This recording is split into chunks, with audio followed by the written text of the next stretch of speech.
Judges chapter 1. After the death of Joshua, the Israelites asked the Lord, "Who will be the first to go up and fight for us against the Canaanites?" The Lord answered, "Judah is to go. I have given the land into their hands." Then the men of Judah said to the Simeonites, their brothers, "Come up with us into the territory allotted to us, to fight against the Canaanites. We in turn will go with you into yours." So the Simeonites went with them. When Judah attacked, the Lord gave the Canaanites and Perizzites into their hands, and they struck down 10,000 men at Bezek. It was there that they found Adoni-Bezek and fought against him, putting to rout the Canaanites and Perizzites. Adoni-Bezek fled, but they chased him and caught him and cut off his thumbs and big toes. Then Adoni-Bezek said, 70 kings with their thumbs and big toes cut off have picked up scraps under my table. Now God has paid me back for what I did to them. They brought him to Jerusalem, and he died there. The men of Judah attacked Jerusalem also and took it. They put the city to the sword and set it on fire. After that, the men of Judah went down to fight against the Canaanites living in the hill country, the Negev and the western foothills. They advanced against the Canaanites living in Hebron, formerly called Kiriath Arba, and defeated Sheshai, Ahiman, and Telmai. From there they advanced against the people living in Debir, formerly called Kiriath Sepher. And Caleb said, "I will give my daughter Achsah in marriage to the man who attacks and captures Kiriath Sepher." Othniel, son of Kenaz, Caleb's younger brother, took it. So Caleb gave his daughter Achsah to him in marriage. One day when she came to Othniel, she urged him to ask her father for a field. When she got off her donkey, Caleb asked her, "What can I do for you?" She replied, "Do me a special favor. Since you have given me land in the Negev, give me also springs of water." Then Caleb gave her the upper and lower springs. The descendants of Moses' father-in-law, the Kenite, went up from the city of palms with the men of Judah to live among the people of the desert of Judah in the Negev near Arad. Then the men of Judah went with the Simeonites, their brothers, and attacked the Canaanites living in Zephath, and they totally destroyed the city.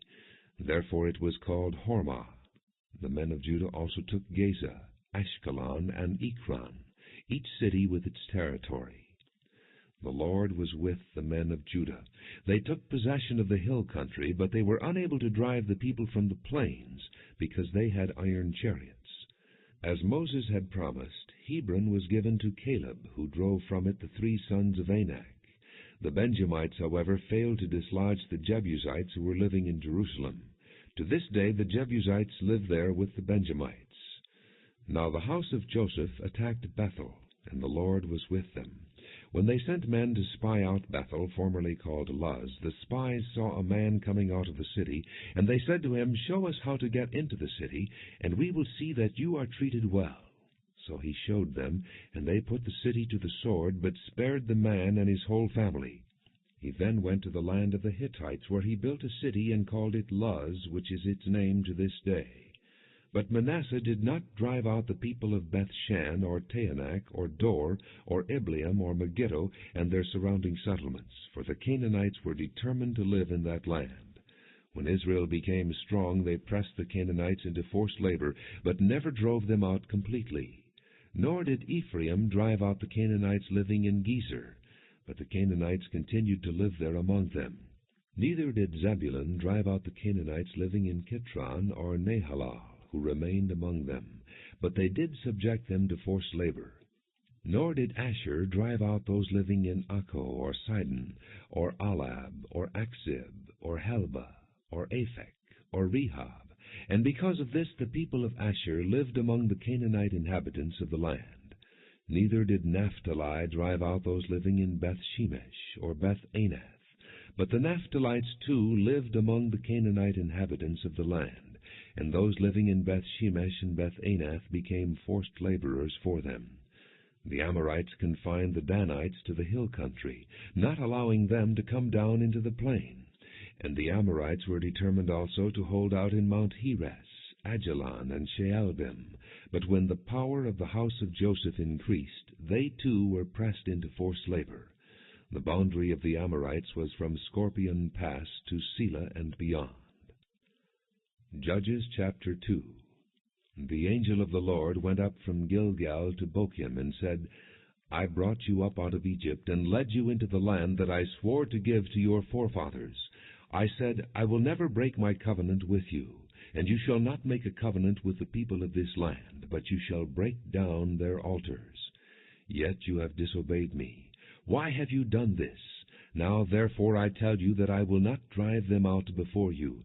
They will be thorns in your sides, and their gods will be a snare to you. When the angel of the Lord had spoken these things to all the Israelites, the people wept aloud, and they called that place Bochim. And there they offered sacrifices to the Lord. After Joshua had dismissed the Israelites, they went to take possession of the land, each to his own inheritance. The people served the Lord throughout the lifetime of Joshua and of the elders who outlived him, and who had seen all the great things the Lord had done for Israel. Joshua son of Nun, the servant of the Lord, died at the age of 110, and they buried him in the land of his inheritance, at Timnath-Heres, in the hill country of Ephraim, north of Mount Gaash. After that whole generation had been gathered to their fathers, another generation grew up, who knew neither the Lord nor what he had done for Israel. Then the Israelites did evil in the eyes of the Lord, and served the Baals. They forsook the Lord, the God of their fathers, who had brought them out of Egypt. They followed and worshipped various gods of the peoples around them. They provoked the Lord to anger, because they forsook him, and served Baal and the Ashtoreths. In his anger against Israel, the Lord handed them over to raiders who plundered them. He sold them to their enemies all around, whom they were no longer able to resist. Whenever Israel went out to fight, the hand of the Lord was against them to defeat them, just as he had sworn to them. They were in great distress. Then the Lord raised up judges who saved them out of the hands of these raiders. Yet they would not listen to their judges, but prostituted themselves to other gods and worshipped them. Unlike their fathers, they quickly turned from the way in which their fathers had walked, the way of obedience to the Lord's commands. Whenever the Lord raised up a judge for them, he was with the judge, and saved them out of the hands of their enemies, as long as the judge lived. For the Lord had compassion on them, as they groaned under those who oppressed and afflicted them. But when the judge died, the people returned to ways even more corrupt than those of their fathers, following other gods and serving and worshipping them. They refused to give up their evil practices and stubborn ways. Therefore the Lord was very angry with Israel, and said, Because this nation has violated the covenant that I laid down for their forefathers, and has not listened to me, I will no longer drive out before them any of the nations Joshua left when he died. I will use them to test Israel, and see whether they will keep the way of the Lord, and walk in it as their forefathers did.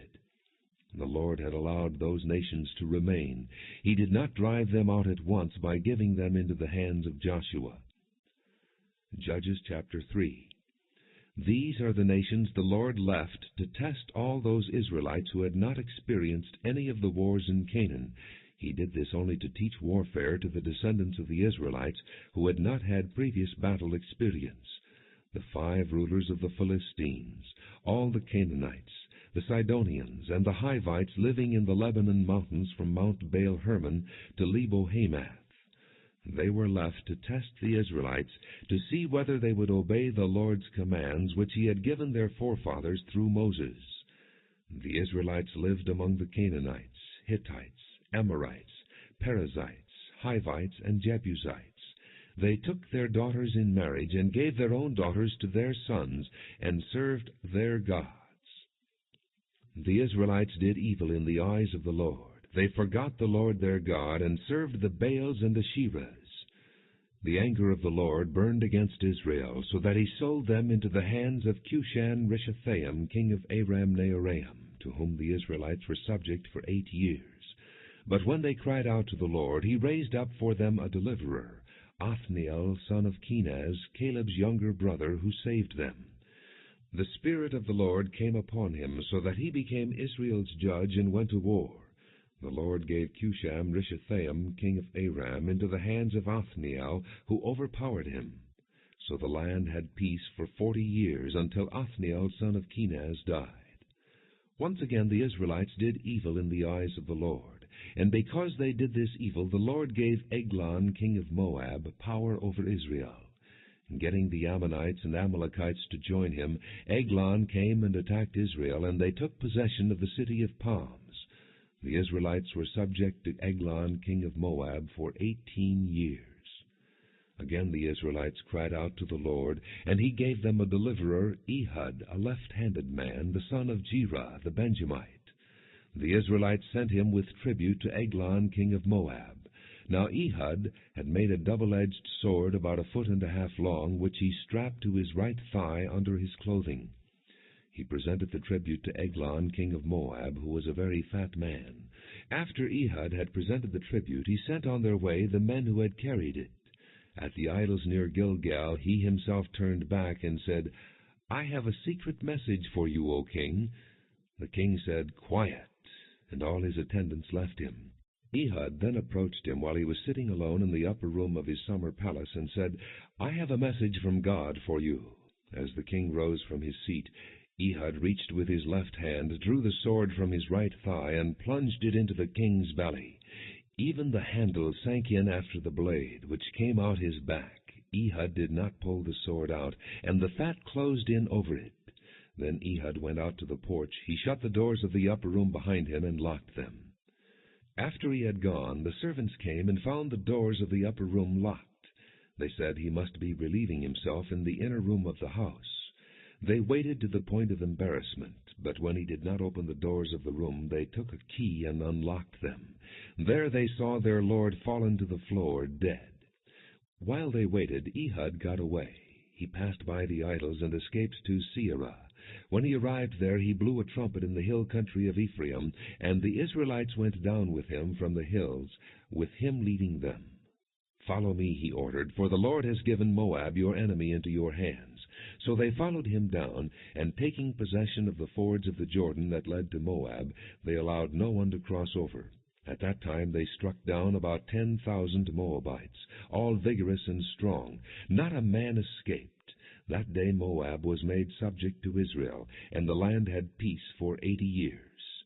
After Ehud came Shamgar, son of Anath, who struck down 600 Philistines with an ox goad. He too saved Israel. Judges chapter 4. After Ehud died, the Israelites once again did evil in the eyes of the Lord. So the Lord sold them into the hands of Jabin, the king of Canaan, who reigned in Hazor. The commander of his army was Sisera, who lived in Harosheth-Hagoyim. Because he had 900 iron chariots and had cruelly oppressed the Israelites for 20 years, they cried to the Lord for help. Deborah, a prophetess, the wife of Lapidoth, was leading Israel at that time. She held court under the palm of Deborah between Ramah and Bethel in the hill country of Ephraim, and the Israelites came to her to have their disputes decided. She sent for Barak, son of Abinoam, from Kedesh and Naphtali, and said to him, "The Lord, the God of Israel, commands you, go take with you 10,000 men of Naphtali and Zebulun, and lead the way to Mount Tabor. I will lure Sisera, the commander of Jabin's army, with his chariots and his troops to the Kishon River, and give him into your hands." Barak said to her, "If you go with me, I will go. But if you don't go with me, I won't go." "Very well," Deborah said, "I will go with you. But because of the way you are going about this, the honor will not be yours, for the Lord will hand Sisera over to a woman." So Deborah went with Barak to Kadesh, where he summoned Zebulun and Naphtali. 10,000 men followed him, and Deborah also went with him. Now Heber the Kenite had left the other Kenites, the descendants of Hobab, Moses' brother-in-law, and pitched his tent by the great tree in Zaanannim, near Kedesh.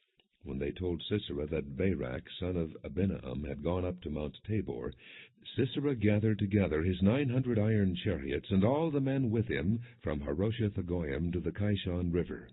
Then Deborah said to Barak, "Go, this is the day the Lord has given Sisera into your hands. Has not the Lord gone ahead of you?" So Barak went down Mount Tabor, followed by 10,000 men. At Barak's advance the Lord routed Sisera and all his chariots and army by the sword, and Sisera abandoned his chariot and fled on foot. But Barak pursued the chariots and army as far as Harosheth-Hagoyim. All the troops of Sisera fell by the sword. not a man was left. Sisera, however, fled on foot to the tent of Jael, the wife of Heber the Kenite, because there were friendly relations between Jabin king of Hazor and the clan of Heber the Kenite. Jael went out to meet Sisera and said to him, "Come, my lord, come right in. Don't be afraid." So he entered her tent, and she put a covering over him. "I'm thirsty," he said. "Please give me some water." She opened a skin of milk, gave him a drink, and covered him up. "Stand in the doorway of the tent," he told her. "If someone comes by and asks you, 'Is anyone here?' say no." But Jael, Heber's wife, picked up a tent peg and hammer and went quietly to him while he lay fast asleep, exhausted. She drove the peg through his temple into the ground, and he died. Barak came by in pursuit of Sisera, and Jael went out to meet him. "Come," she said, "I will show you the man you're looking for." So he went in with her, and there lay Sisera with a tent peg through his temple, dead. On that day God subdued Jabin the Canaanite king before the Israelites, and the hand of the Israelites grew stronger and stronger against Jabin the Canaanite king until they destroyed him. Judges chapter 5. On that day Deborah and Barak, son of Abinoam, sang this song. When the princes in Israel take the lead, when the people willingly offer themselves, praise the Lord. Hear this, you kings, listen, you rulers. I will sing to the Lord, I will sing. I will make music to the Lord, the God of Israel. O Lord, when you went out from Seir, when you marched from the land of Edom, the earth shook, the heavens poured. The clouds poured down water. The mountains quaked before the Lord, the one of Sinai, before the Lord, the God of Israel. In the days of Shamgar, son of Anath, in the days of Jael, the roads were abandoned. Travelers took to winding paths. Village life in Israel ceased until I, Deborah, arose a mother in Israel. When they chose new gods, war came to the city gates, and not a shield or spear was seen among 40,000 in Israel. My heart is with Israel's princes, with the willing volunteers among the people. Praise the Lord. You who ride on white donkeys, sitting on your saddle blankets, and you who walk along the road, consider the voice of the singers at the watering places. They recite the righteous acts of the Lord, the righteous acts of his warriors in Israel. Then the people of the Lord went down to the city gates. Wake up, Deborah! Wake up, break out in song. Arise, O Barak, take captive your captives, O son of Abinoam. Then the men who were left came down to the nobles. The people of the Lord came to me with the mighty. Some came from Ephraim, whose roots were in Amalek. Benjamin was with the people who followed you. From Machir captains came down, from Zebulun those who bear a commander's staff. The princes of Issachar were with Deborah. Yes, Issachar was with Barak, rushing after him into the valley. In the districts of Reuben there was much searching of heart. Why did you stay among the campfires to hear the whistling for the flocks? In the districts of Reuben there was much searching of heart. Gilead stayed beyond the Jordan, and Dan, why did he linger by the ships? Asher remained on the coast and stayed in his coves. The people of Zebulun risked their very lives. So did Naphtali on the heights of the field. Kings came, they fought. The kings of Canaan fought at Taanach by the waters of Megiddo, but they carried off no silver, no plunder. From the heavens the stars fought. From their courses they fought against Sisera. The river Kishon swept them away, the age-old river, the river Kishon. March on, my soul, be strong. Then thundered the horse's hoofs. Galloping, galloping go his mighty steeds. Curse Meroz, said the angel of the Lord. Curse its people bitterly, because they did not come to help the Lord against the mighty. Most blessed of women be Jael, the wife of Heber the Kenite. Most blessed of tent-dwelling women. He asked for water, and she gave him milk. In a bowl fit for nobles she brought him curdled milk. Her hand reached for the tent peg, her right hand for the workman's hammer. She struck Sisera, she crushed his head, she shattered and pierced his temple. At her feet he sank, he fell. There he lay. At her feet he sank, he fell. Where he sank, there he fell, dead. Through the window peered Sisera's mother. Behind the lattice she cried out, "Why is his chariot so long in coming? Why is the clatter of his chariots delayed?" The wisest of her ladies answer her. Indeed, she keeps saying to herself, "Are they not finding and dividing the spoils? A girl or two for each man, colorful garments as plunder for Sisera, colorful garments embroidered, highly embroidered garments for my neck, all this as plunder? So may all your enemies perish, O Lord, but may they who love you be like the sun when it rises in its strength." Then the land had peace 40 years. Judges chapter 6. Again the Israelites did evil in the eyes of the Lord, and for 7 years he gave them into the hands of the Midianites. Because the power of Midian was so oppressive, the Israelites prepared shelters for themselves in mountain clefts, caves, and strongholds. Whenever the Israelites planted their crops, the Midianites, Amalekites, and other eastern peoples invaded the country. They camped on the land and ruined the crops all the way to Gaza, and did not spare a living thing for Israel, neither sheep nor cattle nor donkeys. They came up with their livestock and their tents like swarms of locusts. It was impossible to count the men and their camels. They invaded the land to ravage it. Midian so impoverished the Israelites that they cried out to the Lord for help. When the Israelites cried to the Lord because of Midian, he sent them a prophet who said, "This is what the Lord, the God of Israel, says. I brought you up out of Egypt, out of the land of slavery. I snatched you from the power of Egypt and from the hand of all your oppressors. I drove them from before you and gave you their land. I said to you, I am the Lord your God. Do not worship the gods of the Amorites in whose land you live. But you have not listened to me." The angel of the Lord came and sat down under the oak in Ophrah that belonged to Joash the Abi-Ezrite, where his son Gideon was threshing wheat in a winepress to keep it from the Midianites. When the angel of the Lord appeared to Gideon, he said, "The Lord is with you, mighty warrior." "But, sir," Gideon replied, "if the Lord is with us, why has all this happened to us? Where are all his wonders that our fathers told us about when they said, 'Did not the Lord bring us up out of Egypt?' But now the Lord has abandoned us and put us into the hand of Midian." The Lord turned to him and said, "Go in the strength you have and save Israel out of Midian's hand. Am I not sending you?" "But Lord," Gideon asked, "how can I save Israel? My clan is the weakest in Manasseh, and I am the least in my family." The Lord answered, "I will be with you, and you will strike down all the Midianites together." Gideon replied, "If now I have found favor in your eyes, give me a sign that it is really you talking to me. Please do not go away until I come back and bring my offering and set it before you." And the Lord said, "I will wait until you return." Gideon went in, prepared a young goat, and from an ephah of flour he made bread without yeast. Putting the meat in a basket and its broth in a pot, he brought them out and offered them to him under the oak. The angel of God said to him, "Take the meat and the unleavened bread, place them on this rock, and pour out the broth." And Gideon did so. With the tip of the staff that was in his hand, the angel of the Lord touched the meat and the unleavened bread. Fire flared from the rock, consuming the meat and the bread. And the angel of the Lord disappeared. When Gideon realized that it was the angel of the Lord, he exclaimed, "Ah, sovereign Lord, I have seen the angel of the Lord face to face." But the Lord said to him, "Peace, do not be afraid. You are not going to die." So Gideon built an altar to the Lord there and called it, "The Lord is Peace." To this day it stands in Ophrah of the Abi-Ezrites. That same night the Lord said to him, "Take the second bull from your father's herd, the one 7 years old. Tear down your father's altar to Baal and cut down the Asherah pole beside it. Then build a proper kind of altar to the Lord your God on the top of this height.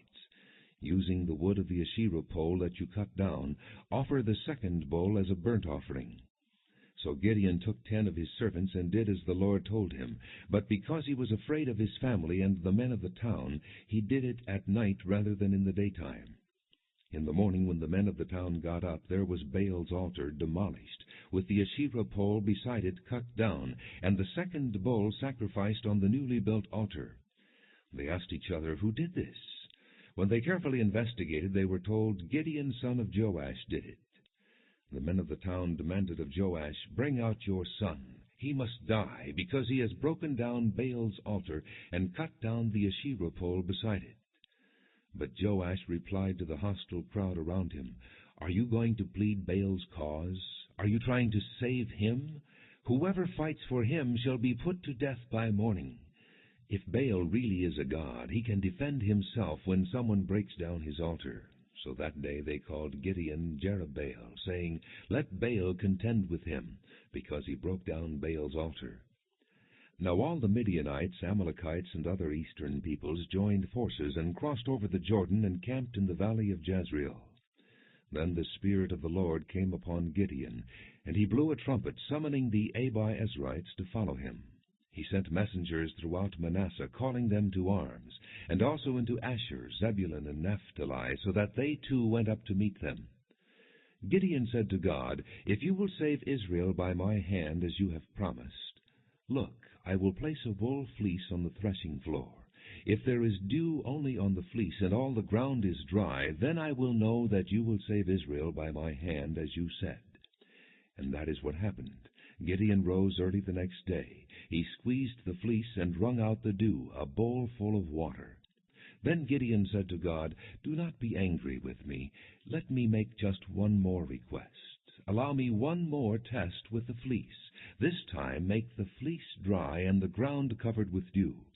That night God did so. Only the fleece was dry. All the ground was covered with dew. Judges chapter 7. Early in the morning, Jerubbaal, that is Gideon, and all his men camped at the spring of Harod. The camp of Midian was north of them in the valley near the hill of Moreh. The Lord said to Gideon, "You have too many men for me to deliver Midian into their hands. In order that Israel may not boast against me that her own strength has saved her, announce now to the people, anyone who trembles with fear may turn back and leave Mount Gilead." So 22,000 men left, while 10,000 remained. But the Lord said to Gideon, "There are still too many men. Take them down to the water, and I will sift them for you there. If I say, 'This one shall go with you,' he shall go. But if I say, 'This one shall not go with you,' he shall not go." So Gideon took the men down to the water. There the Lord told him, "Separate those who lap the water with their tongues like a dog from those who kneel down to drink." 300 men lapped with their hands to their mouths. All the rest got down on their knees to drink. The Lord said to Gideon, "With the 300 men that lapped I will save you and give the Midianites into your hands. Let all the other men go, each to his own place." So Gideon sent the rest of the Israelites to their tents, but kept the 300, who took over the provisions and trumpets of the others. Now the camp of Midian lay below him in the valley. During that night the Lord said to Gideon, "Get up, go down against the camp, because I am going to give it into your hands. If you are afraid to attack, go down to the camp with your servant Purah, and listen to what they are saying. Afterward you will be encouraged to attack the camp." So he and Purah his servant went down to the outposts of the camp. The Midianites, the Amalekites, and all the other eastern peoples had settled in the valley, thick as locusts. Their camels could no more be counted than the sand on the seashore. Gideon arrived just as a man was telling a friend his dream. "I had a dream," he was saying. "A round loaf of barley bread came tumbling into the Midianite camp. It struck the tent with such force that the tent overturned and collapsed." His friend responded, "This can be nothing other than the sword of Gideon, son of Joash the Israelite. God has given the Midianites and the whole camp into his hands." When Gideon heard the dream and its interpretation, he worshipped God. He returned to the camp of Israel and called out, "Get up! The Lord has given the Midianite camp into your hands." Dividing the 300 men into 3 companies, he placed trumpets and empty jars in the hands of all of them, with torches inside. "Watch me," he told them. "Follow my lead. When I get to the edge of the camp, do exactly as I do. When I and all who are with me blow our trumpets, then from all around the camp blow yours and shout, 'For the Lord and for Gideon.'"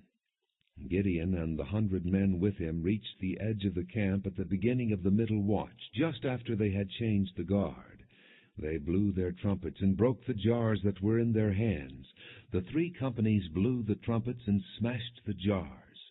Grasping the torches in their left hands, and holding in their right hands the trumpets they were to blow, they shouted, "A sword for the Lord and for Gideon!" While each man held his position around the camp, all the Midianites ran, crying out as they fled. When the 300 trumpets sounded, the Lord caused the men throughout the camp to turn on each other with their swords. The army fled to Beth-shittah toward Zerah, as far as the border of Abel-Meholah, near Tabbath. Israelites from Naphtali, Asher, and all Manasseh were called out, and they pursued the Midianites. Gideon sent messengers throughout the hill country of Ephraim, saying, "Come down against the Midianites, and seize the waters of the Jordan ahead of them as far as Beth-berah." So all the men of Ephraim were called out, and they took the waters of the Jordan as far as Beth-berah. They also captured 2 of the Midianite leaders, Oreb and Zeeb. They killed Oreb at the rock of Oreb, and Zeeb at the winepress of Zeeb. They pursued the Midianites and brought the heads of Oreb and Zeeb to Gideon, who was by the Jordan. Judges chapter 8. Now the Ephraimites asked Gideon, "Why have you treated us like this? Why didn't you call us when you went to fight Midian?" And they criticized him sharply. But he answered them, "What have I accomplished compared to you? Aren't the gleanings of Ephraim's grapes better than the full grape harvest of Abiezer? God gave Oreb and Zeeb, the Midianite leaders, into your hands. What was I able to do compared to you?" At this their resentment against him subsided. Gideon and his 300 men, exhausted yet keeping up the pursuit, came to the Jordan and crossed it. He said to the men of Succoth, "Give my troops some bread. They are worn out, and I am still pursuing Zebah and Zalmunna, the kings of Midian." But the officials of Succoth said, "Do you already have the hands of Zebah and Zalmunna in your possession? Why should we give bread to your troops?" Then Gideon replied, "Just for that, when the Lord has given Zebah and Zalmunna into my hand, I will tear your flesh with desert thorns and briars." From there he went up to Peniel, and made the same request of them. But they answered as the men of Succoth had. So he said to the men of Peniel, "When I return in triumph, I will tear down this tower." Now Zebah and Zalmunna were in Karkor, with a force of about 15,000 men, all that were left of the armies of the eastern peoples. 120,000 swordsmen had fallen. Gideon went up by the route of the nomads, east of Nobah and Jogbehah, and fell upon the unsuspecting army. Zebah and Zalmunna, the 2 kings of Midian, fled, but he pursued them and captured them, routing their entire army. Gideon, son of Joash, then returned from the battle by the pass of Heres. He caught a young man of Succoth and questioned him, and the young man wrote down for him the names of the 77 officials of Succoth, the elders of the town. Then Gideon came and said to the men of Succoth, "Here are Zebah and Zalmunna, about whom you taunted me by saying, 'Do you already have the hands of Zebah and Zalmunna in your possession? Why should we give bread to your exhausted men?'" He took the elders of the town and taught the men of Succoth a lesson by punishing them with desert thorns and briars. He also pulled down the tower of Peniel and killed the men of the town. Then he asked Zebah and Zalmunna, "What kind of men did you kill at Tabor?" "Men like you," they answered, "each one with the bearing of a prince." Gideon replied, "Those were my brothers, the sons of my own mother. As surely as the Lord lives, if you had spared their lives, I would not kill you." And turning to Jether, his oldest son, he said, "Kill them." But Jether did not draw his sword, because he was only a boy and was afraid. Zebah and Zalmunna said, "Come, do it yourself. As is the man, so is his strength." So Gideon stepped forward and killed them, and took the ornaments off their camels' necks. The Israelites said to Gideon, "Rule over us, you, your son, and your grandson, because you have saved us out of the hand of Midian." But Gideon told them, "I will not rule over you, nor will my son rule over you. The Lord will rule over you." And he said, "I do have one request, that each of you give me an earring from your share of the plunder." It was the custom of the Ishmaelites to wear gold earrings. They answered, "We'll be glad to give them." So they spread out a garment, and each man threw a ring from his plunder onto it. The weight of the gold rings he asked for came to 1,700 shekels, not counting the ornaments, the pendants, and the purple garments worn by the kings of Midian, or the chains that were on their camels' necks. Gideon made the gold into an ephod, which he placed in Ophrah, his town. All Israel prostituted themselves by worshiping it there, and it became a snare to Gideon and his family. Thus Midian was subdued before the Israelites, and did not raise its head again. During Gideon's lifetime the land enjoyed peace 40 years. Jerubbaal, son of Joash, went back home to live. He had 70 sons of his own, for he had many wives.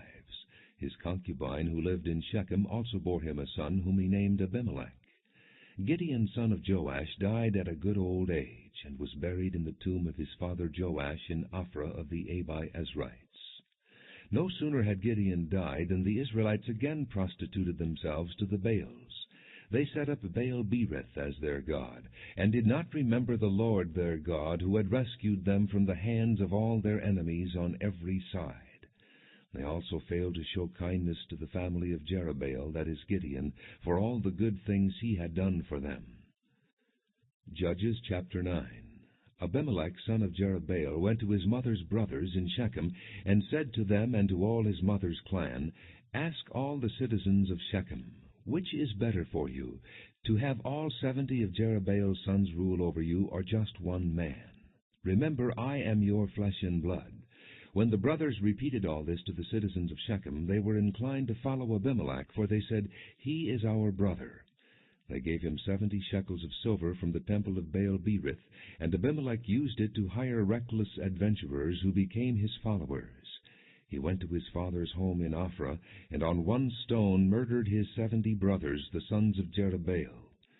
But Jotham, the youngest son of Jerubbaal, escaped by hiding.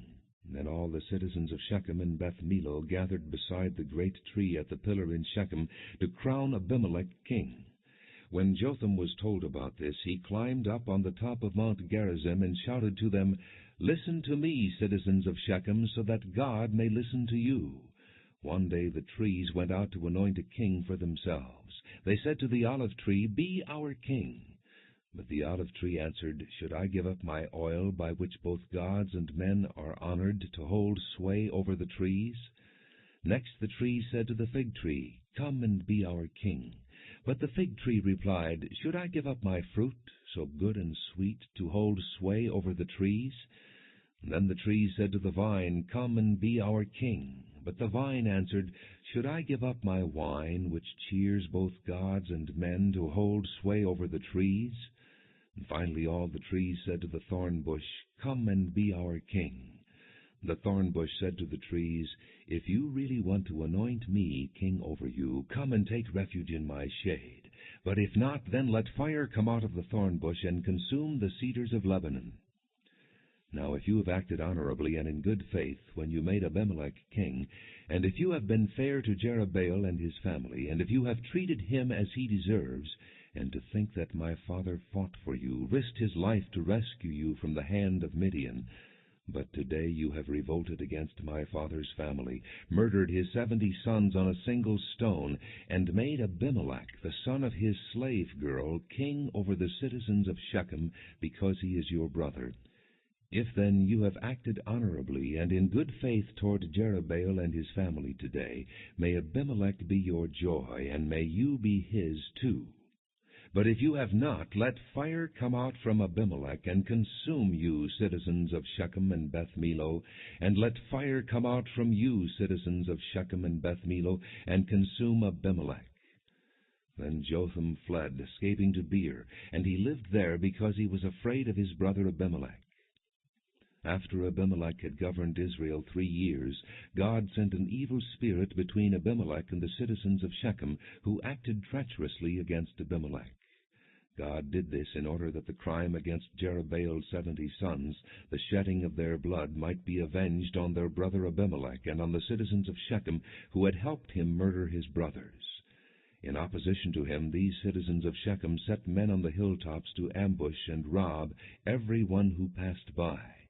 And this was reported to Abimelech. Now Gaal, son of Ebed, moved with his brothers into Shechem, and its citizens put their confidence in him. After they had gone out into the fields and gathered the grapes and trodden them, they held a festival in the temple of their God. While they were eating and drinking, they cursed Abimelech. Then Gaal son of Ebed said, Who is Abimelech, and who is Shechem, that we should be subject to him? Isn't he Jerubbaal's son, and isn't Zebul his deputy? Serve the men of Hamor, Shechem's father. Why should we serve Abimelech? If only this people were under my command, then I would get rid of him. I would say to Abimelech, Call out your whole army. When Zebul, the governor of the city, heard what Gaal son of Ebed said, he was very angry. Under cover he sent messengers to Abimelech, saying, Gaal son of Ebed and his brothers have come to Shechem and are stirring up the city against you. Now then, during the night you and your men should come and lie in wait in the fields. In the morning at sunrise advance against the city. When Gaal and his men come out against you, do whatever your hand finds to do. So Abimelech and all his troops set out by night and took up concealed positions near Shechem in 4 companies.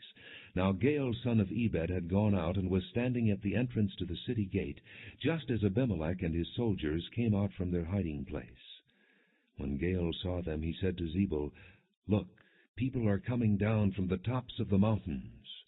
And Zebul replied, You mistake the shadows of the mountains for men. But Gaal spoke up again, Look, people are coming down from the center of the land, and a company is coming from the direction of the soothsayer's tree. Then Zebul said to him, Where is your big talk now, you who said, Who is Abimelech that we should be subject to him? Aren't these the men you ridiculed? Go out and fight them. So Gaal led out the citizens of Shechem and fought Abimelech. Abimelech chased him, and many fell wounded in the flight, all the way to the entrance to the gate. Abimelech stayed in Arumah, and Zebul drove Gaal and his brothers out of Shechem. The next day the people of Shechem went out to the fields, and this was reported to Abimelech. So he took his men, divided them into 3 companies, and set an ambush in the fields. When he saw the people coming out of the city, he rose to attack them. Abimelech and the companies with him rushed forward to a position at the entrance to the city gate. Then 2 companies rushed upon those in the fields and struck them down. All that day Abimelech pressed his attack against the city until he had captured it and killed its people. Then he destroyed the city and scattered salt over it. On hearing this, the citizens in the tower of Shechem went into the stronghold of the temple of Al-Berith. When Abimelech heard that they had assembled there, he and all his men went up Mount Zalmon. He took an axe and cut off some branches, which he lifted to his shoulders. He ordered the men with him, Quick, do what you have seen me do. So all the men cut branches and followed Abimelech. They piled them against the stronghold and set it on fire over the people inside. So all the people in the tower of Shechem, about 1,000 men and women, also died. Next Abimelech went to Thebez and besieged it and captured it. Inside the city, however, was a strong tower to which all the men and women, all the people of the city, fled. They locked themselves in and climbed up on the tower roof. Abimelech went to the tower and stormed it, but as he approached the entrance to the tower to set it on fire, a woman dropped an upper millstone on his head and cracked his skull. Hurriedly he called to his armor-bearer, Draw your sword and kill me, so that they can't say a woman killed him. So his servant ran him through, and he died. When the Israelites saw that Abimelech was dead, they went home. Thus God repaid the wickedness that Abimelech had done to his father by murdering his 70 brothers. God also made the men of Shechem pay for all their wickedness. The curse of Jotham, son of Jerubbaal, came on them. Judges chapter 10. After the time of Abimelech, a man of Issachar, Tola, son of Puah, the son of Doda, rose to save Israel. He lived in Shamir, in the hill country of Ephraim. He led Israel 23 years. Then he died and was buried in Shamir. He was followed by Jair of Gilead, who led Israel 22 years. He had 30 sons who rode 30 donkeys. They controlled 30 towns in Gilead, which to this day are called Havoth-Jair. When Jair died, he was buried in Camon. Again the Israelites did evil in the eyes of the Lord. They served the Baals and the Ashtoreths, and the gods of Aram, the gods of Sidon, the gods of Moab, the gods of the Ammonites, and the gods of the Philistines. And because the Israelites forsook the Lord and no longer served him, he became angry with them. He sold them into the hands of the Philistines and the Ammonites, who that year shattered and crushed them. For 18 years they oppressed all the Israelites on the east side of the Jordan in Gilead, the land of the Amorites. The Ammonites also crossed the Jordan to fight against Judah, Benjamin, and the house of Ephraim, and Israel was in great distress. Then the Israelites cried out to the Lord, "We have sinned against you, forsaking our God and serving the Baals." The Lord replied, "When the Egyptians, the Amorites, the Ammonites, the Philistines, the Sidonians, the Amalekites, and the Maonites oppressed you, and you cried to me for help, did I not save you from their hands? But you have forsaken me and served other gods, so I will no longer save you. Go and cry out to the gods you have chosen. Let them save you when you are in trouble." But the Israelites said to the Lord, "We have sinned. Do with us whatever you think best, but please rescue us now." Then they got rid of the foreign gods among them and served the Lord, and he could bear Israel's misery no longer. When the Ammonites were called to arms and camped in Gilead, the Israelites assembled and camped at Mizpah. The leaders of the people of Gilead said to each other, "Whoever will launch the attack against the Ammonites will be the head of all those living in Gilead." Judges chapter 11. Jephthah the Gileadite was a mighty warrior. His father was Gilead, his mother was a prostitute. Gilead's wife also bore him sons, and when they were grown up, they drove Jephthah away. "You are not going to get any inheritance in our family," they said, "because you are the son of another woman." So Jephthah fled from his brothers and settled in the land of Tob, where a group of adventurers gathered around him and followed him. Some time later, when the Ammonites made war on Israel, the elders of Gilead went to get Jephthah from the land of Tob. "Come," they said, "be our commander, so we can fight the Ammonites." And Jephthah said to them, "Didn't you hate me and drive me from my father's house? Why do you come to me now when you're in trouble?" The elders of Gilead said to him, "Nevertheless, we are turning to you now. Come with us to fight the Ammonites, and you will be our head over all who live in Gilead." And Jephthah answered, "Suppose you take me back to fight the Ammonites, and the Lord gives them to me. Will I really be your head?" The elders of Gilead replied, "The Lord is our witness. We will certainly do as you say." So Jephthah went with the elders of Gilead, and the people made him head and commander over them. And he repeated all his words before the Lord in Mizpah. Then Jephthah sent messengers to the Ammonite king with the question, "What do you have against us that you have attacked our country?" The king of the Ammonites answered Jephthah's messengers, "When Israel came up out of Egypt, they took away my land from the Arnon to the Jabbok, all the way to the Jordan. Now give it back peaceably." And Jephthah sent back messengers to the Ammonite king, saying, "This is what Jephthah says. Israel did not take the land of Moab or the land of the Ammonites. But when they came up out of Egypt, Israel went through the desert to the Red Sea and on to Kadesh. Then Israel sent messengers to the king of Edom, saying, 'Give us permission to go through your country.' But the king of Edom would not listen. They sent also to the king of Moab, and he refused. So Israel stayed at Kadesh. Next they traveled through the desert, skirted the lands of Edom and Moab, passed along the eastern side of the country of Moab, and camped on the other side of the Arnon. They did not enter the territory of Moab, for the Arnon was its border. Then Israel sent messengers to Sihon, king of the Amorites, who ruled in Heshbon, and said to him, 'Let us pass through your country to our own place.' Sihon, however, did not trust Israel to pass through his territory. He mustered all his men and encamped at Jahaz and fought with Israel. Then the Lord, the God of Israel, gave Sihon and all his men into Israel's hands, and they defeated them. Israel took over all the land of the Amorites who lived in that country, capturing all of it from the Arnon to the Jabbok, and from the desert to the Jordan. Now since the Lord, the God of Israel, has driven the Amorites out before his people Israel, what right have you to take it over? Will you not take what your god Chemosh gives you? Likewise, whatever the Lord our God has given us, we will possess. Are you better than Balak son of Zippor, king of Moab? Did he ever quarrel with Israel or fight with them? For 300 years Israel occupied Heshbon, Aroer, the surrounding settlements, and all the towns along the Arnon. Why didn't you retake them during that time? I have not wronged you, but you are doing me wrong by waging war against me. Let the Lord, the judge, decide the dispute this day between the Israelites and the Ammonites." The king of Ammon, however, paid no attention to the message Jephthah sent him. Then the Spirit of the Lord came upon Jephthah.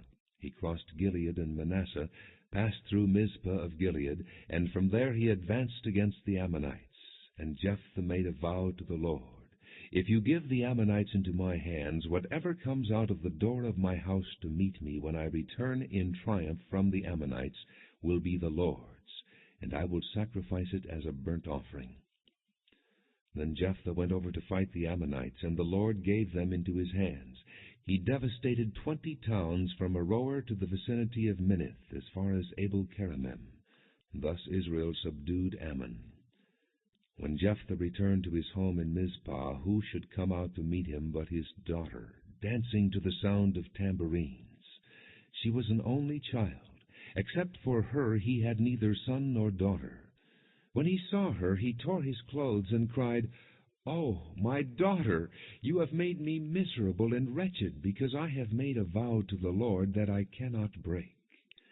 "My father," she replied, "you have given your word to the Lord. Do to me just as you promised, now that the Lord has avenged you of your enemies, the Ammonites. But grant me this one request," she said. "Give me 2 months to roam the hills and weep with my friends, because I will never marry." "You may go," he said, and he let her go for 2 months. She and the girls went into the hills and wept because she would never marry. After the 2 months she returned to her father, and he did to her as he had vowed, and she was a virgin. From this comes the Israelite custom that each year the young women of Israel go out for 4 days to commemorate the daughter of Jephthah the Gileadite. Judges chapter 12. The men of Ephraim called out their forces, crossed over to Zaphon, and said to Jephthah, "Why did you go to fight the Ammonites without calling us to go with you? We're going to burn down your house over your head." Jephthah answered, "I and my people were engaged in a great struggle with the Ammonites, and although I called, you didn't save me out of their hands. When I saw that you wouldn't help, I took my life in my hands and crossed over to fight the Ammonites, and the Lord gave me the victory over them. Now why have you come up today to fight me?" Jephthah then called together the men of Gilead and fought against Ephraim. The Gileadites struck them down because the Ephraimites had said, "You Gileadites are renegades from Ephraim and Manasseh." The Gileadites captured the fords of the Jordan leading to Ephraim, and whenever a survivor of Ephraim said, "Let me cross over," the men of Gilead asked him, "Are you an Ephraimite?" If he replied no, they said, "All right, say Shibboleth." If he said Sibboleth, because he could not pronounce the word correctly, they seized him and killed him at the fords of the Jordan. 42,000 Ephraimites were killed at that time.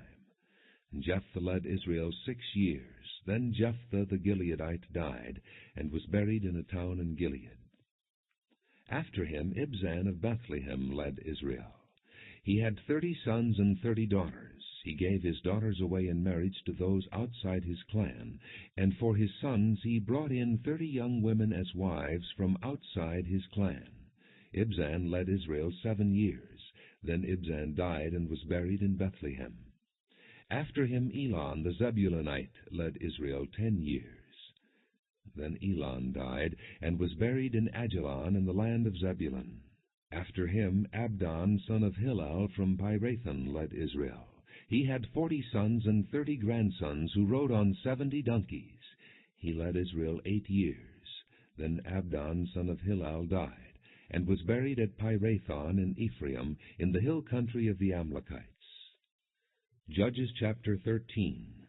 Again the Israelites did evil in the eyes of the Lord, so the Lord delivered them into the hand of the Philistines for 40 years. A certain man of Zorah, named Manoah, from the clan of the Danites, had a wife who was sterile and remained childless. The angel of the Lord appeared to her and said, "You are sterile and childless, but you are going to conceive and have a son. Now see to it that you drink no wine or other fermented drink, and that you do not eat anything unclean, because you will conceive and give birth to a son. No razor may be used on his head, because the boy is to be a Nazirite, set apart to God from birth. and he will begin the deliverance of Israel from the hands of the Philistines." Then the woman went to her husband and told him, "A man of God came to me. He looked like an angel of God, very awesome. I didn't ask him where he came from, and he didn't tell me his name. But he said to me, 'You will conceive and give birth to a son. Now then, drink no wine or other fermented drink, and do not eat anything unclean, because the boy will be a Nazirite of God from birth until the day of his death.' Then Manoah prayed to the Lord, 'O Lord, I beg you, let the man of God you sent to us come again to teach us how to bring up the boy who is to be born.' God heard Manoah, and the angel of God came again to the woman while she was out in the field, but her husband Manoah was not with her. The woman hurried to tell her husband, 'He's here, the man who appeared to me the other day.' Manoah got up and followed his wife. When he came to the man, he said, 'Are you the one who talked to my wife?' 'I am,' he said. So Manoah asked him, 'When your words are fulfilled, what is to be the rule for the boy's life and work?' The angel of the Lord answered, 'Your wife must do all that I have told her. She must not eat anything that comes from the grapevine, nor drink any wine or other fermented drink, nor eat anything unclean. She must do everything I have commanded her.' Manoah said to the angel of the Lord, 'We would like you to stay until we prepare a young goat for you.' The angel of the Lord replied, 'Even though you detain me, I will not eat any of your food. But if you prepare a burnt offering, offer it to the Lord.' Manoah did not realize that it was the angel of the Lord. Then Manoah inquired of the angel of the Lord, 'What is your name, so that we may honor you when your word comes true?' He replied, 'Why do you ask my name? It is beyond understanding.' Then Manoah took a young goat, together with the grain offering, and sacrificed it on a rock to the Lord. And the Lord did an amazing thing while Manoah and his wife watched. As the flame blazed up from the altar toward heaven, the angel of the Lord ascended in the flame. Seeing this, Manoah and his wife fell with their faces to the ground. When the angel of the Lord did not show himself again to Manoah and his wife, Manoah realized that it was the angel of the Lord. 'We are doomed to die,' he said to his wife. 'We have seen God.' But his wife answered, 'If the Lord had meant to kill us, he would not have accepted a burnt offering and grain offering from our hands, nor shown us all these things, or now told us this.' The woman gave birth to a boy and named him Samson. He grew, and the Lord blessed him, and the Spirit of the Lord began to stir him while he was in Mahaneh-dan, between Zorah and Eshtaol. Judges chapter 14. Samson went down to Timnah, and saw there a young Philistine woman. When he returned, he said to his father and mother, 'I have seen a Philistine woman in Timnah. Now get her for me as my wife.' His father and mother replied, 'Isn't there an acceptable woman among your relatives, or among all our people? Must you go to the uncircumcised Philistines to get a wife?' But Samson said to his father, 'Get her for me. She's the right one for me.' His parents did not know that this was from the Lord, who was seeking an occasion to confront the Philistines, for at that time they were ruling over Israel. Samson went down to Timnah together with his father and mother. As they approached the vineyards of Timnah, suddenly a young lion came roaring toward him. The Spirit of the Lord came upon him in power, so that he tore the lion apart with his bare hands, as he might have torn a young goat. But he told neither his father nor his mother what he had done. Then he went down and talked with the woman, and he liked her.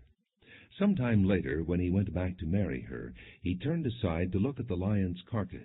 In it was a swarm of bees and some honey, which he scooped out with his hands and ate as he went along. When he rejoined his parents, he gave them some, and they too ate it. But he did not tell them that he had taken the honey from the lion's carcass. Now his father went down to see the woman. And Samson made a feast there, as was customary for bridegrooms. When he appeared, he was given 30 companions. 'Let me tell you a riddle,' Samson said to them. 'If you can give me the answer within the 7 days of the feast, I will give you 30 linen garments and 30 sets of clothes. If you can't tell me the answer, you must give me 30 linen garments and 30 sets of clothes.' 'Tell us your riddle,' they said. 'Let's hear it.' He replied, 'Out of the eater something to eat, out of the strong something sweet.' For 3 days they could not give the answer. On the 4th day they said to Samson's wife, 'Coax your husband into explaining the riddle for us, or we will burn you and your father's household to death. Did you invite us here to rob us?" Then Samson's wife threw herself on him, sobbing, "You hate me. You don't really love me. You've given my people a riddle, but you haven't told me the answer." "I haven't even explained it to my father or mother," he replied, "so why should I explain it to you?" She cried the whole 7 days of the feast. So on the 7th day he finally told her, because she continued to press him. She in turn explained the riddle to her people. Before sunset on the 7th day the men of the town said to him, "What is sweeter than honey? What is stronger than a lion?" Samson said to them, "If you had not plowed with my heifer, you would not have solved my riddle." Then the Spirit of the Lord came upon him in power. He went down to Ashkelon, struck down 30 of their men, stripped them of their belongings, and gave their clothes to those who had explained the riddle. Burning with anger, he went up to his father's house, and Samson's wife was given to the friend who had attended him at his wedding. Judges chapter 15. Later on, at the time of wheat harvest, Samson took a young goat and went to visit his wife. He said, "I'm going to my wife's room," but her father would not let him go in. "I was so sure you thoroughly hated her," he said, "that I gave her to your friend. Isn't her younger sister more attractive? Take her instead." Samson said to them, "This time I have a right to get even with the Philistines. I will really harm them." So he went out and caught 300 foxes and tied them tail to tail in pairs. He then fastened a torch to every pair of tails, lit the torches, and let the foxes loose in the standing grain of the Philistines. He burned up the shocks and standing grain, together with the vineyards and olive groves. When the Philistines asked, "Who did this?" they were told, "Samson, the Timnite's son-in-law, because his wife was given to his friend." So the Philistines went up and burned her and her father to death. Samson said to them, "Since you've acted like this, I won't stop until I get my revenge on you." He attacked them viciously and slaughtered many of them. Then he went down and stayed in a cave in the rock of Etam. The Philistines went up and camped in Judah, spreading out near Lehi. The men of Judah asked, "Why have you come to fight us?"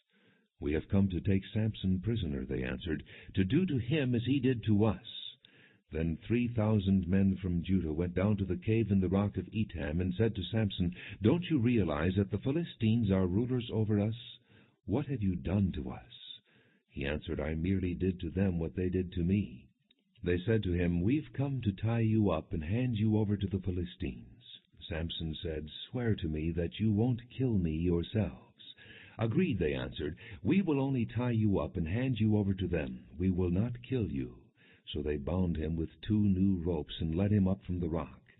As he approached Lehi, the Philistines came toward him, shouting. The Spirit of the Lord came upon him in power.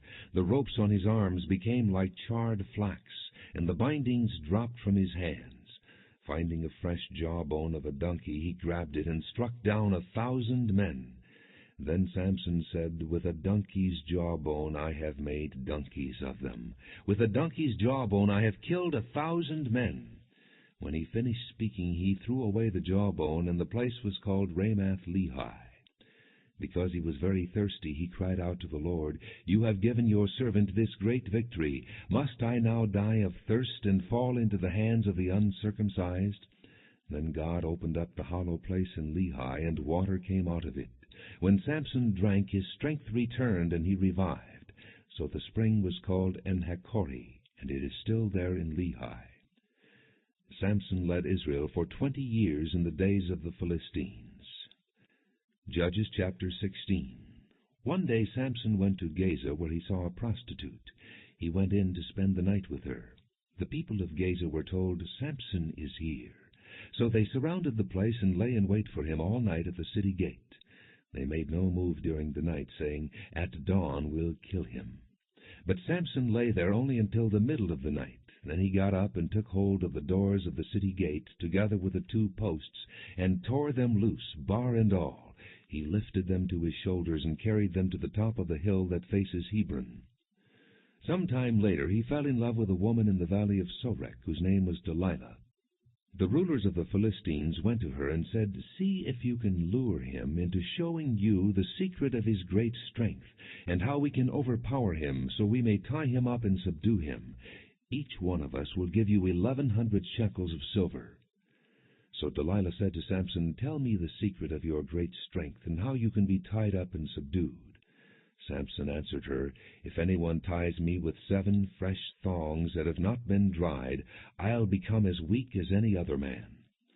Then the rulers of the Philistines brought her 7 fresh thongs that had not been dried, and she tied him with them. With men hidden in the room, she called to him, "Samson, the Philistines are upon you." But he snapped the thongs as easily as a piece of string snaps when it comes close to a flame. So the secret of his strength was not discovered. Then Delilah said to Samson, "You have made a fool of me. You lied to me. Come now, tell me how you can be tied." He said, "If anyone ties me securely with new ropes that have never been used, I'll become as weak as any other man." So Delilah took new ropes and tied him with them. Then with men hidden in the room she called to him, "Samson, the Philistines are upon you." But he snapped the ropes off his arms as if they were threads. Delilah then said to Samson, "Until now you have been making a fool of me and lying to me. Tell me how you can be tied." He replied, "If you weave the 7 braids of my head into the fabric on the loom and tighten it with the pin, I'll become as weak as any other man." So while he was sleeping, Delilah took the 7 braids of his head, wove them into the fabric, and tightened it with the pin. Again she called to him, "Samson, the Philistines are upon you." He awoke from his sleep and pulled up the pin and the loom with the fabric. Then she said to him, "How can you say I love you when you won't confide in me? This is the 3rd time you have made a fool of me and haven't told me the secret of your great strength." With such nagging she prodded him day after day until he was tired to death. So he told her everything. "No razor has ever been used on my head," he said, "because I have been a Nazirite set apart to God since birth. If my head were shaved, my strength would leave me, and I would become as weak as any other man." When Delilah saw that he had told her everything, she sent word to the rulers of the Philistines, "Come back once more. He has told me everything." So the rulers of the Philistines returned with the silver in their hands. Having put him to sleep on her lap, she called a man to shave off the 7 braids of his hair, and so began to subdue him. And his strength left him. Then she called, "Samson, the Philistines are upon you." He awoke from his sleep and thought, "I'll go out as before and shake myself free." But he did not know that the Lord had left him. Then the Philistines seized him, gouged out his eyes, and took him down to Gaza. Binding him with bronze shackles, they set him to grinding in the prison. But the hair on his head began to grow again after it had been shaved. Now the rulers of the Philistines assembled to offer a great sacrifice to Dagon their god, and to celebrate, saying, "Our God has delivered Samson our enemy into our hands." When the people saw him, they praised their God, saying, "Our God has delivered our enemy into our hands, the one who laid waste our land and multiplied our slain." While they were in high spirits, they shouted, "Bring out Samson to entertain us." So they called Samson out of prison, and he performed for them. When they stood him among the pillars, Samson said to the servant who held his hand, "Put me where I can feel the pillars that support the temple, so that I may lean against them." Now the temple was crowded with men and women. All the rulers of the Philistines were there, and on the roof were about 3,000 men and women watching Samson perform. Then Samson prayed to the Lord, "O sovereign Lord, remember me. O God, please strengthen me just once more, and let me with one blow get revenge on the Philistines for my 2 eyes." Then Samson reached toward the 2 central pillars on which the temple stood. Bracing himself against them, his right hand on the one and his left hand on the other, Samson said, "Let me die with the Philistines." Then he pushed with all his might, and down came the temple on the rulers and all the people in it. Thus he killed many more when he died than while he lived. Then his brothers and his father's whole family went down to get him. They brought him back and buried him between Zorah and Eshtaol in the tomb of Manoah his father. He had led Israel 20 years. Judges chapter 17. Now a man named Micah from the hill country of Ephraim said to his mother, The 1,100 shekels of silver that were taken from you, and about which I heard you utter a curse, I have that silver with me. I took it. Then his mother said, The Lord bless you, my son. When he returned the 1,100 shekels of silver to his mother, she said, I solemnly consecrate my silver to the Lord, for my son to make a carved image and a cast idol. I will give it back to you. So he returned the silver to his mother, and she took 200 shekels of silver and gave them to a silversmith, who made them into the image and the idol. And they were put in Micah's house. Now this man Micah had a shrine, and he made an ephod and some idols, and installed one of his sons as his priest. In those days Israel had no king. Everyone did as he saw fit.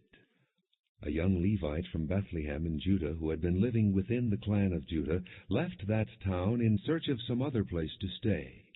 On his way he came to Micah's house in the hill country of Ephraim. Micah asked him, Where are you from? I'm a Levite from Bethlehem in Judah, he said, and I'm looking for a place to stay. Then Micah said to him, Live with me, and be my father and priest, and I'll give you 10 shekels of silver a year, your clothes and your food. So the Levite agreed to live with him, and the young man was to him like one of his sons. Then Micah installed the Levite, and the young man became his priest and lived in his house. And Micah said, Now I know that the Lord will be good to me, since this Levite has become my priest. Judges chapter 18. In those days Israel had no king. And in those days the tribe of the Danites was seeking a place of their own where they might settle, because they had not yet come into an inheritance among the tribes of Israel. So the Danites sent 5 warriors from Zorah and Eshtaol to spy out the land and explore it. These men represented all their clans. They told them, Go, explore the land. And the men entered the hill country of Ephraim and came to the house of Micah, where they spent the night. When they were near Micah's house, they recognized the voice of the young Levite. So they turned in there and asked him, Who brought you here? What are you doing in this place? Why are you here? He told them what Micah had done for him, and said, He has hired me, and I am his priest. Then they said to him, Please inquire of God, to learn whether our journey will be successful. The priest answered them, Go in peace. Your journey has the Lord's approval. So the 5 men left and came to Laish, where they saw that the people were living in safety, like the Sidonians, unsuspecting and secure. And since their land lacked nothing, they were prosperous. Also they lived a long way from the Sidonians, and had no relationship with anyone else. When they returned to Zorah and Eshtaol, their brothers asked them, How did you find things? And they answered, Come on, let's attack them. We have seen that the land is very good. Aren't you going to do something? Don't hesitate to go there and take it over. When you get there, you will find an unsuspecting people and a spacious land that God has put into your hands, a land that lacks nothing whatever. Then 600 men from the clan of the Danites, armed for battle, set out from Zorah and Eshtaol. On their way, they set up camp near Kiriath-Jearim in Judah. This is why the place west of Kiriath-Jearim is called Mahaneh-dan to this day. From there they went on to the hill country of Ephraim and came to Micah's house. Then the 5 men who had spied out the land of Laish said to their brothers, Do you know that one of these houses has an ephod, other household gods, a carved image, and a cast idol? Now you know what to do. So they turned in there and went to the house of the young Levite at Micah's place and greeted him. The 600 Danites, armed for battle, stood at the entrance to the gate. The 5 men who had spied out the land went inside and took the carved image, the ephod, the other household gods, and the cast idol, while the priest and the 600 armed men stood at the entrance to the gate. When these men went into Micah's house and took the carved image, the ephod, the other household gods, and the cast idol, the priest said to them, What are you doing? They answered him, Be quiet. Don't say a word. Come with us, and be our father and priest. Isn't it better that you serve a tribe and clan in Israel as priest rather than just one man's household? Then the priest was glad. He took the ephod, the other household gods, and the carved image, and went along with the people. Putting their little children, their livestock, and their possessions in front of them, they turned away and left. When they had gone some distance from Micah's house, the men who lived near Micah were called together and overtook the Danites. As they shouted after them, the Danites turned and said to Micah, "What's the matter with you, that you called out your men to fight?" He replied, "You took the gods I made and my priest, and went away. What else do I have? How can you ask, 'What's the matter with you?'" And the Danites answered, "Don't argue with us, or some hot-tempered men will attack you, and your family will lose your lives." So the Danites went their way, and Micah, seeing that they were too strong for him, turned around and went back home. Then they took what Micah had made and his priest, and went on to Laish against a peaceful and unsuspecting people. They attacked them with the sword and burned down their city. And there was no one to rescue them, because they lived a long way from Sidon and had no relationship with anyone else. The city was in a valley near Beth-Rehob. The Danites rebuilt the city and settled there. They named it Dan after their forefather Dan, who was born to Israel, though the city used to be called Laish. There the Danites set up for themselves the idols, and Jonathan, son of Gershom, the son of Moses, and his sons were priests for the tribe of Dan until the time of captivity of the land. They continued to use the idols Micah had made, all the time the house of God was in Shiloh. Judges chapter 19. In those days Israel had no king. Now a Levite who lived in a remote area in the hill country of Ephraim took a concubine from Bethlehem in Judah. But she was unfaithful to him. She left him and went back to her father's house in Bethlehem, Judah. After she had been there 4 months, her husband went to her to persuade her to return. He had with him his servant and 2 donkeys. She took him into her father's house, and when her father saw him, he gladly welcomed him. His father-in-law, the girl's father, prevailed upon him to stay, so he remained with him 3 days, eating and drinking and sleeping there. On the 4th day they got up early, and he prepared to leave. But the girl's father said to his son-in-law, "Refresh yourself with something to eat. Then you can go." So the 2 of them sat down to eat and drink together. Afterward the girl's father said, "Please stay tonight and enjoy yourself." And when the man got up to go, his father-in-law persuaded him, so he stayed there that night. On the morning of the 5th day, when he rose to go, the girl's father said, "Refresh yourself. Wait till afternoon." So the 2 of them ate together. Then when the man with his concubine and his servant got up to leave, his father-in-law, the girl's father, said, "Now look, it's almost evening. Spend the night here. The day is nearly over. Stay and enjoy yourself. Early tomorrow morning you can get up and be on your way home." But unwilling to stay another night, the man left and went toward Jebus, that is Jerusalem, with his 2 saddled donkeys and his concubine. When they were near Jebus and the day was almost gone, the servant said to his master, "Come, let's stop at this city of the Jebusites and spend the night." His master replied, "No, we won't go into an alien city whose people are not Israelites. We will go on to Gibeah." He added, "Come, let's try to reach Gibeah or Ramah and spend the night in one of those places." So they went on, and the sun set as they neared Gibeah in Benjamin. There they stopped to spend the night. They went and sat in the city square, but no one took them into his home for the night. That evening an old man from the hill country of Ephraim, who was living in Gibeah, the men of the place were Benjamites, came in from his work in the fields. When he looked and saw the traveler in the city square, the old man asked, "Where are you going? Where did you come from?" He answered, "We are on our way from Bethlehem in Judah to a remote area in the hill country of Ephraim, where I live. I have been to Bethlehem in Judah, and now I am going to the house of the Lord. No one has taken me into his house. We have both straw and fodder for our donkeys, and bread and wine for ourselves, your servants, me, your maidservant, and the young man with us. We don't need anything." "You are welcome at my house," the old man said. "Let me supply whatever you need. Only don't spend the night in the square." So he took him into his house and fed his donkeys. After they had washed their feet, they had something to eat and drink. While they were enjoying themselves, some of the wicked men of the city surrounded the house. Pounding on the door, they shouted to the old man who owned the house, "Bring out the man who came to your house, so we can have sex with him." The owner of the house went outside and said to them, "No, my friends, don't be so vile. Since this man is my guest, don't do this disgraceful thing. Look, here is my virgin daughter and his concubine. I will bring them out to you now, and you can use them and do to them whatever you wish. But to this man don't do such a disgraceful thing." But the men would not listen to him. So the man took his concubine and sent her outside to them, and they raped her and abused her throughout the night. And at dawn they let her go. At daybreak the woman went back to the house where her master was staying, fell down at the door, and lay there until daylight.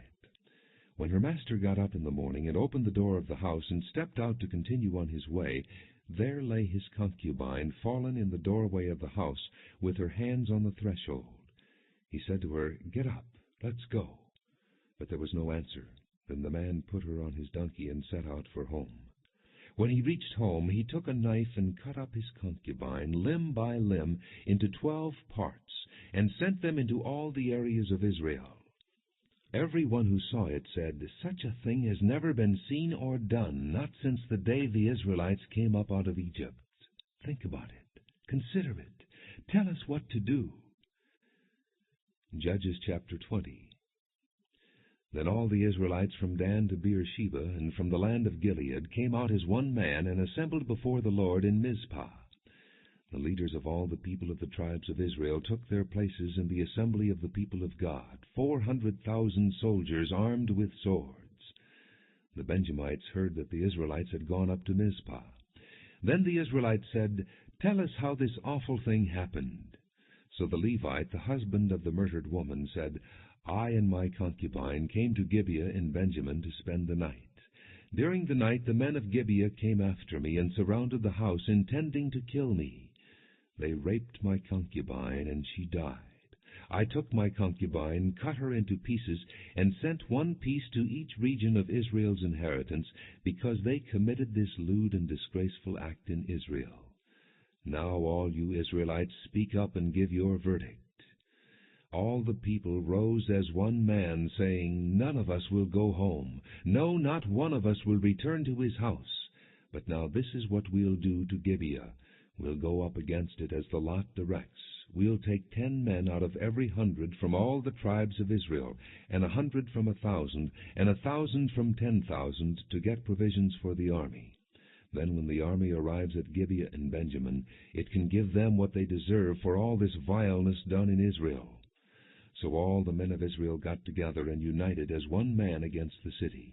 The tribes of Israel sent men throughout the tribe of Benjamin, saying, "What about this awful crime that was committed among you?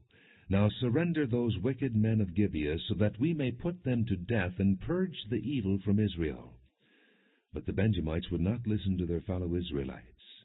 From their towns they came together at Gibeah to fight against the Israelites. At once the Benjamites mobilized 26,000 swordsmen from their towns, in addition to 700 chosen men from those living in Gibeah. Among all these soldiers there were 700 chosen men who were left-handed, each of whom could sling a stone at a hair and not miss. Israel, apart from Benjamin, mustered 400,000 swordsmen, all of them fighting men. The Israelites went up to Bethel and inquired of God. They said, "Who of us shall go first to fight against the Benjamites?" The Lord replied, "Judah shall go first." The next morning the Israelites got up and pitched camp near Gibeah. The men of Israel went out to fight the Benjamites and took up battle positions against them at Gibeah. The Benjamites came out of Gibeah and cut down 22,000 Israelites on the battlefield that day. But the men of Israel encouraged one another, and again took up their positions where they had stationed themselves the first day. The Israelites went up and wept before the Lord until evening, and they inquired of the Lord. They said, "Shall we go up again to battle against the Benjamites, our brothers?" The Lord answered, "Go up against them." Then the Israelites drew near to Benjamin the second day. This time, when the Benjamites came out from Gibeah to oppose them, they cut down another 18,000 Israelites, all of them armed with swords. Then the Israelites, all the people, went up to Bethel, and there they sat weeping before the Lord. They fasted that day until evening, and presented burnt offerings and fellowship offerings to the Lord. And the Israelites inquired of the Lord. In those days the ark of the covenant of God was there, with Phinehas, son of Eleazar, the son of Aaron, ministering before it. They asked, "Shall we go up again to battle with Benjamin our brother, or not?" The Lord responded, "Go, for tomorrow I will give them into your hands." Then Israel set an ambush around Gibeah. They went up against the Benjamites on the third day, and took up positions against Gibeah as they had done before. The Benjamites came out to meet them, and were drawn away from the city. They began to inflict casualties on the Israelites as before, so that about 30 men fell in the open field and on the roads, the one leading to Bethel and the other to Gibeah. While the Benjamites were saying, "We are defeating them as before," the Israelites were saying, "Let's retreat and draw them away from the city to the roads." All the men of Israel moved from their places and took up positions at Baal-Tamar, and the Israelite ambush charged out of its place on the west of Gibeah. Then 10,000 of Israel's finest men made a frontal attack on Gibeah. The fighting was so heavy that the Benjamites did not realize how near disaster was. The Lord defeated Benjamin before Israel, and on that day the Israelites struck down 25,100 Benjamites, all armed with swords. Then the Benjamites saw that they were beaten. Now the men of Israel had given way before Benjamin, because they relied on the ambush they had set near Gibeah. The men who had been in ambush made a sudden dash into Gibeah, spread out, and put the whole city to the sword.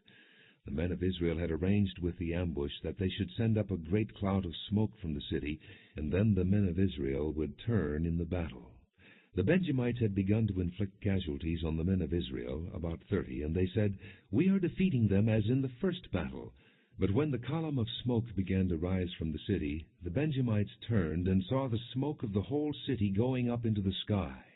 Then the men of Israel turned on them, and the men of Benjamin were terrified, because they realized that disaster had come upon them. So they fled before the Israelites in the direction of the desert, but they could not escape the battle. And the men of Israel who came out of the towns cut them down there. They surrounded the Benjamites, chased them, and easily overran them in the vicinity of Gibeah on the east. 18,000 Benjamites fell, all of them valiant fighters. As they turned and fled toward the desert to the rock of Rimmon, the Israelites cut down 5,000 men along the roads. They kept pressing after the Benjamites as far as Gidam, and struck down 2,000 more. On that day 25,000 Benjamite swordsmen fell, all of them valiant fighters, but 600 men turned and fled into the desert to the rock of Rimmon, where they stayed 4 months. The men of Israel went back to Benjamin and put all the towns to the sword, including the animals and everything else they found. All the towns they came across they set on fire. Judges chapter 21. The men of Israel had taken an oath at Mizpah, "Not one of us will give his daughter in marriage to a Benjamite." The people went to Bethel, where they sat before God until evening, raising their voices and weeping bitterly. "O Lord, the God of Israel," they cried, "why has this happened to Israel? Why should one tribe be missing from Israel today?" Early the next day the people built an altar and presented burnt offerings and fellowship offerings. Then the Israelites asked, "Who from all the tribes of Israel has failed to assemble before the Lord?" For they had taken a solemn oath that anyone who failed to assemble before the Lord at Mizpah should certainly be put to death. Now the Israelites grieved for their brothers, the Benjamites. "Today one tribe is cut off from Israel," they said. "How can we provide wives for those who are left, since we have taken an oath by the Lord not to give them any of our daughters in marriage?" Then they asked which one of the tribes of Israel failed to assemble before the Lord at Mizpah. And they discovered that no one from Jabesh-Gilead had come to the camp for the assembly. For when they counted the people, they found that none of the people of Jabesh-Gilead were there. So the assembly sent 12,000 fighting men with instructions to go to Jabesh-Gilead and put to the sword those living there, including the women and children. "This is what you are to do," they said. "Kill every male and every woman who is not a virgin." They found among the people living in Jabesh-Gilead 400 young women who had never slept with a man, and they took them to the camp at Shiloh in Canaan. Then the whole assembly sent an offering of peace to the Benjamites at the rock of Rimmon. So the Benjamites returned at that time, and were given the women of Jabesh-Gilead who had been spared. But there were not enough for all of them. The people grieved for Benjamin, because the Lord had made a gap in the tribes of Israel. And the elders of the assembly said, "With the women of Benjamin destroyed, how shall we provide wives for the men who are left?" The Benjamite survivors must have heirs, they said, so that a tribe of Israel will not be wiped out. We can't give them our daughters as wives, since we Israelites have taken this oath, Cursed be anyone who gives a wife to a Benjamite. But look, there is the annual festival of the Lord in Shiloh, to the north of Bethel and east of the road that goes from Bethel to Shechem, and to the south of Labonah. So they instructed the Benjamites, saying, Go and hide in the vineyards and watch. When the girls of Shiloh come out to join in the dancing, then rush from the vineyards, and each of you seize a wife from the girls of Shiloh, and go to the land of Benjamin. When their fathers or brothers complain to us, we will say to them, Do us a kindness by helping them, because we did not get wives for them during the war, and you are innocent, since you did not give your daughters to them. So that is what the Benjamites did. While the girls were dancing, each man caught one, and carried her off to be his wife. Then they returned to their inheritance, and rebuilt the towns, and settled in them. At that time the Israelites left that place, and went home to their tribes and clans, each to his own inheritance. In those days Israel had no king. Everyone did as he saw fit.